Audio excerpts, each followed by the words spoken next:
Hello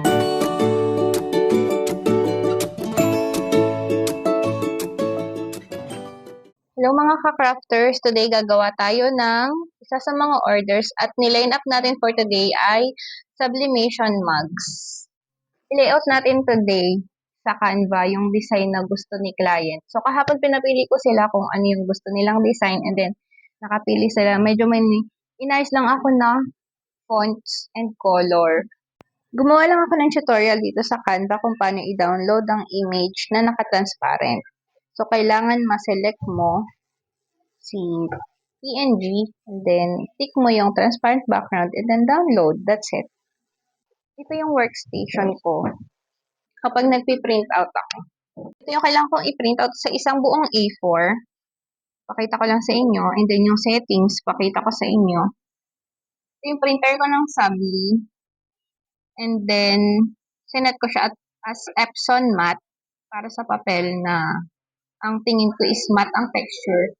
Then, go ako sa more options para dito. Dapat naka-check yung mirror image para sa pagtatatak.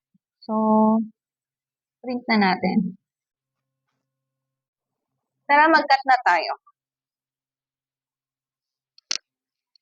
Ito ay sublimation ink. Ang gamit, medyo makalat siya. So, ang ginagawa ko, kinakat ko muna yung tabi para sure na walang mapapasamang sapid mamaya or yung kumakayat yung ink. Na-experience ko kasi na hindi ko to ginugupit dati. Pagkatanggal ko ng sublimation paper sa mug, meron siyang guhit sa side. So, ibig sabihin dito, may sumasabit kasi dyan na ink, hindi maiiwasan yun. So, kailangan magupit yung side.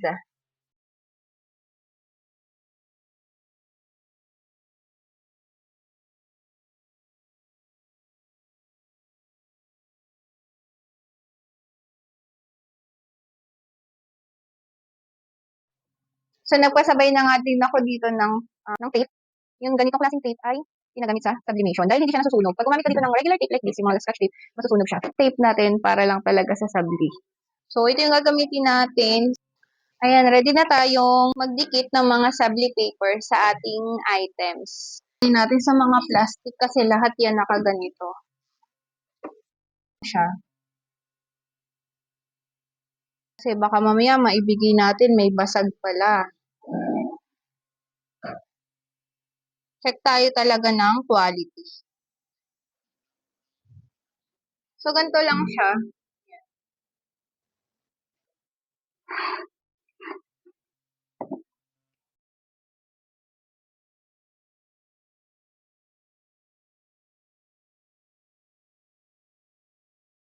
So, pine-prepare ko lang to dahil mamaya si Mr. ang magtatatak nito sa ating mag-press.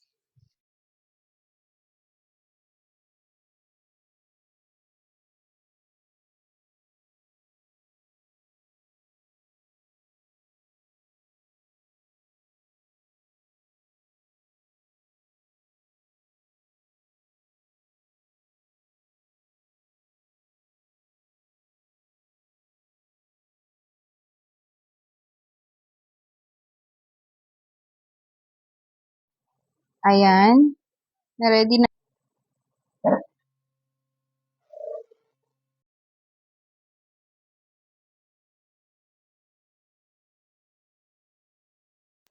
So, yan. Nagtatak na si Habi ng mga mugs. Ito na yung output ng ating sabli. Sobrang linis lang niyang tingnan. Yan.